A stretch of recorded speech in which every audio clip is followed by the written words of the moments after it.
Party ने जो भी सोच के हमको संसद में बुलाने का मार्ग प्रशस्त किया है, मैं कोशिश करूंगा कि भारतीय जनता पार्टी को मजबूत करूं और जिस उद्देश्य से हमको सदन में लाया जा रहा है, मैं उसकी पूर्ति करूंगा। पार्टी माननीय अध्यक्ष जी महोदय के यहाँ से हमको कॉल आया और मुझे ये सूचना दी गई। उसके बाद मैंने कहा कि ठीक है, कहीं थोड़ा बहुत सम्मान मिलता है तो ये तो बहुत बड़ा सम्मान है। नमस्कार, आप देखना शुरू कर चुके हैं लाइव सिटीज को। मेरा नाम अभिषेक है। हमारे साथ मनन कुमार मिश्रा है, जिन्हें बीजेपी ने राज्यसभा उम्मीदवार बनाया है। आज इनका नामांकन भी हुआ है। क्या कुछ कहेंगे सर? नहीं, बड़ी जिम्मेदारी।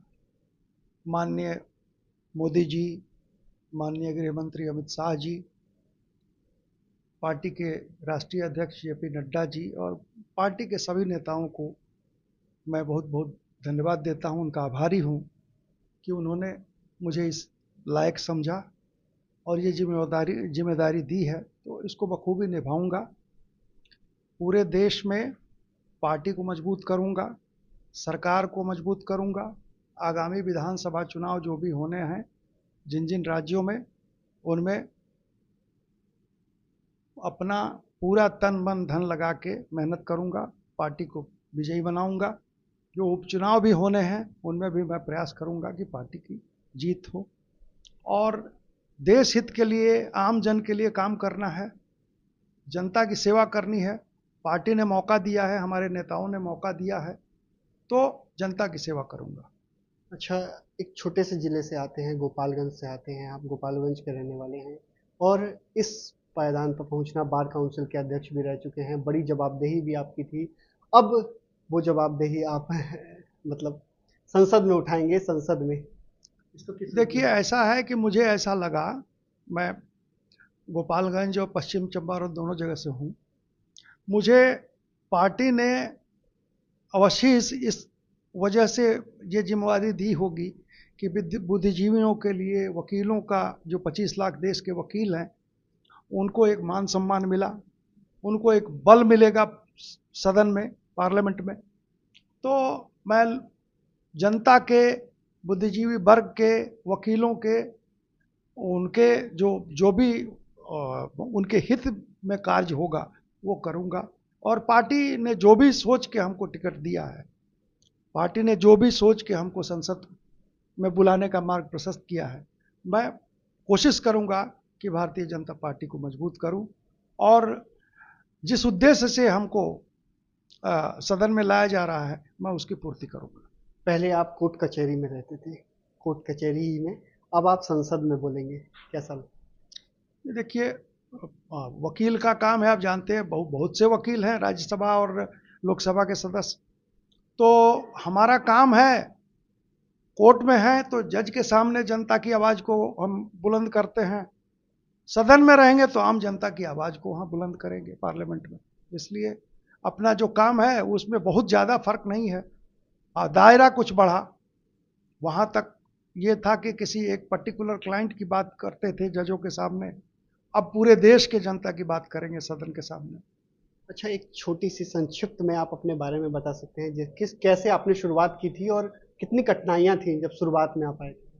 चुनौतियाँ कितनी थी? देखिए, चुनौतियाँ तो, मैं साधारण परिवार से आता हूँ और हमारे पिताजी मुफस्सिल कोर्ट में एक छोटे वकील थे।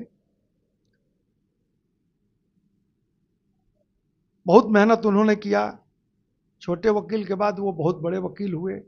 उनसे सीख लेके हमने भी, जो भी हमारे रास्ते में वकालत के क्षेत्र में जो चुनौतियां आई, उनका सामना हमने किया। भगवान ने हमको सफल बनाया और वकीलों की आवाज़ शुरू से बुलंद करता रहा।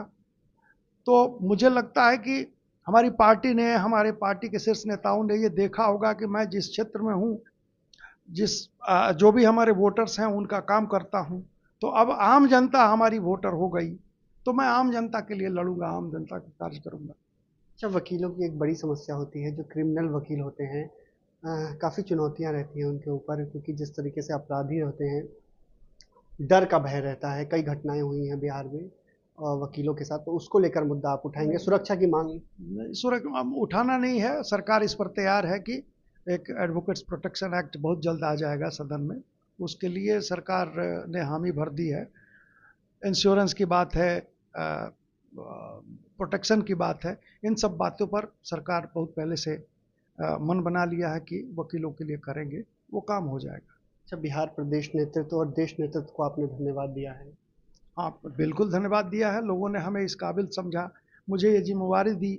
मैं सबका, हमारे भारतीय जनता पार्टी के सभी नेताओं का मैं आभारी हूँ, खास करके माननीय प्रधानमंत्री जी मोदी जी का, माननीय गृह मंत्री अमित शाह जी का, और जेपी नड्डा जी का जो हमारे राष्ट्रीय अध्यक्ष हैं, और भी भारतीय जनता पार्टी के जो भी हमारे शीर्ष नेतागण हैं, पूरे नेतृत्व को मैं धन्यवाद देता हूँ, उनका आभार व्यक्त करता हूँ। और जनता का भी आभार व्यक्त करता हूँ कि मुझे उन्होंने चेयरमैन की कुर्सी तक बैठाया और आज संसद के रास्ते देख रहे हैं। तो हमसे जो बन पड़ेगा मैं अवश्य करूँगा।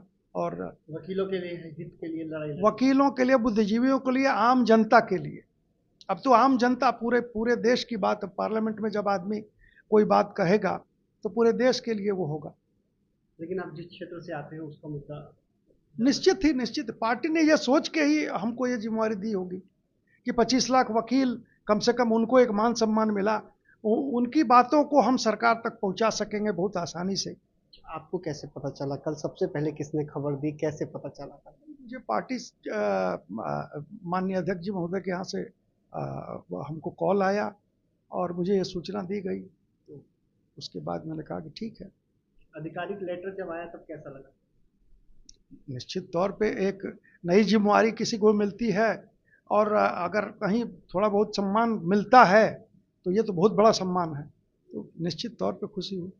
तो विभिन्न मुद्दों को लेकर हमने बातचीत की है। बीजेपी के राज्यसभा उम्मीदवार हैं मनन कुमार मिश्रा, गोपालगंज से आते हैं, और गोपालगंज और पश्चिमी चंपारण के इलाके से आते हैं, और साफ साफ बता रहे हैं कल किस तरीके से इन्हें जानकारी मिली, और वकीलों सहित अब पूरे देश के मुद्दे संसद में उठाएंगे, और जल्द से जल्द वकीलों के हित में एक नया कानून आने वाला है। क्योंकि बिहार में जिस तरीके से घटनाएं हुई हैं, हाल ही के दिनों में छपरा में भी घटना हुई थी, उसको लेकर एक नया कानून बनने जा रहा है। वकीलों की सुरक्षा को लेकर नया कानून बनेगा, और कई सारी बातों को इन्होंने बताया है और खुशी जताई है। पीएम मोदी और जेपी नड्डा का धन्यवाद दिया है, अमित शाह और दिलीप जायसवाल को भी धन्यवाद दिया है, जिस तरीके से उन्होंने इन्हें बड़ी जिम्मेदारी दी है। तो बने रहिए लाइव शूटीज के साथ।